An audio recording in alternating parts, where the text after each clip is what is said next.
Hi అందరికీ. మా అన్నయ్య అయితే పలుగుమీద పోచమ్మ టెంపుల్కి అయితే తీసుకొచ్చాడు. ఇది ఎక్కడ ఉంది, ఎంతమందికి టెంపుల్ తెలిసి కామెంట్లో కామెంట్ చేయండి. ఇక్కడ మేము వచ్చేసి తల్లి దర్శనం అయితే చేసేసుకున్నాము. ఇంకా బ్యాక్ సైడ్ వచ్చేసి ఎల్లమ్మ పుట్ట ఉంది, అక్కడ కూడా దర్శనం చేసేసుకొని ఇంకా కళ్ళతోని సాకు అయితే పెడతారు కదా, మా మమ్మీ అయితే పెడుతుందనమాట. ఇక్కడ చిన్న షాప్స్ ఉన్నాయి, ఇంకా నైవేద్యాలు బోనాలు అన్నీ చేస్తున్నారు. ఆ రోజు అయితే రష్ ఉంది. వెదర్ కూడా కూల్గా చాలా బాగుంది. ఫ్యామిలీ ఎంజాయ్ చేయడానికి చాలా మంచి ప్లేస్ అనమాట. ఇక్కడ వంటలు కట్టెల పొయ్యి పైన చేసిస్తారు. మనం కొంచెం చార్జ్ చేయాలన్నమాట వాళ్ళకి.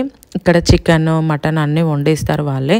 మేము వచ్చేసి జొన్న రొట్టెలు, ఇంకా chicken curry, white rice, curd చెప్పామన్నమాట. అవి వాళ్ళు తీసుకొచ్చి ఇచ్చారు. మనకు బగారా కావాలంటూ కూడా చేసిస్తామన్నారు. ఇక్కడ వచ్చేసి ఇది కళ్ళు నీర ఎంతమందికి తెలుసు. ఇక్కడ బోనాలు కూడా చేసిస్తున్నారు అనమాట. ఇంకా 3-4 వరకు నుండి మేము బయలుదేరిపోయాము ఇంటికైతే. మధ్యలో మాకు పికాక్ అయితే కనిపించింది, లేక్ కూడా కనిపించింది అనమాట. Please to subscribe, like, share.